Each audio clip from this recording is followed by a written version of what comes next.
DF లీ versus ఇక్కడ Nikki. So main squad player ఇక్కడ లీ వచ్చేసి మీకు తెలిసిందే, మీరు చాలా సార్లు చూసే ఉండొచ్చు మరి బ్రోని, ధనుష్ బ్రో లైవ్ లో కానీ ఏదో మ్యాచెస్ లో కానీ.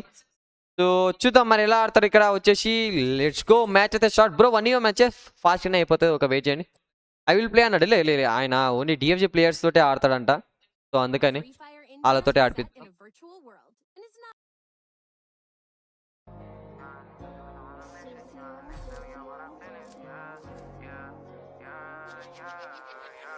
ఫుల్ మ్యాప్ పెడదాం.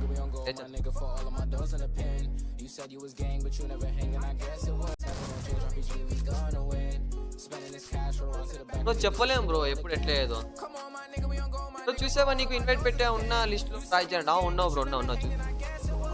కమాన్ జర్రీ నిక్కీ బ్రో కొట్టాలి. ఎట్లా కొడతారో చూద్దాం మరి. నిక్కీ బ్రో వచ్చేసి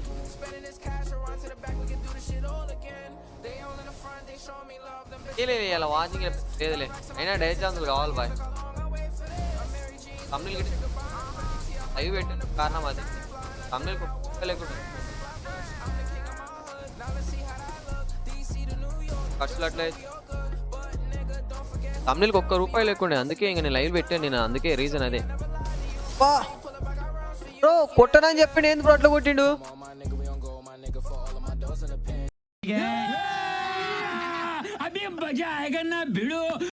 లో ఉన్న చంద్రు అంట. చందు చెప్పరా ఏం చేంజ్ చేసుకుని వచ్చినావు మరి. కమాన్ నిక్కీ ఏం చేస్తాడు ఇప్పుడు.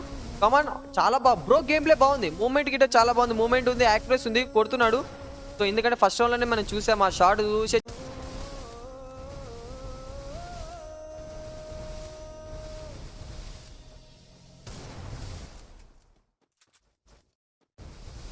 Full map next. రే షాట్ బ్రో, నైస్ షాట్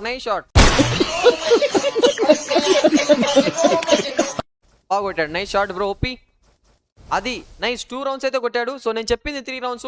ఇంకొక రౌండ్ కొడితే బ్రో అయితే గిల్లుకి అయితే వచ్చే ఛాన్స్. ఒక విషయం తెలుసా, ఎప్పుడు రాని డైలాగ్ ఒకటి నా దగ్గర ఉంది. ఏంటి సార్ అది? వెయిట్ ఉన్నాయి. సో మ్యాచ్ విన్ అయినా అసలు ఆశ్చర్యపోవాల్సిన అక్కర్లేదు, ఎందుకంటే అంత బాగుంది గేమ్ ప్లే.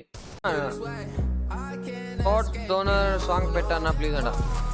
అరే అది నాన్ కాపరేట్ చెప్తాగా, నాన్ కాపరేట్ సాంగ్స్ ఉంటాయి. ఆ నాన్ కాపరేట్ అయితేనే పెట్టడానికి వస్తుంది. ఎందుకంటే నాకు ఏవి పడితే అవి నాకు కాపరేట్ పడుతుందిరా బాబు, ఛానల్ పోతుంది. రే బ్రో ఏమన్నా షాట్ అది.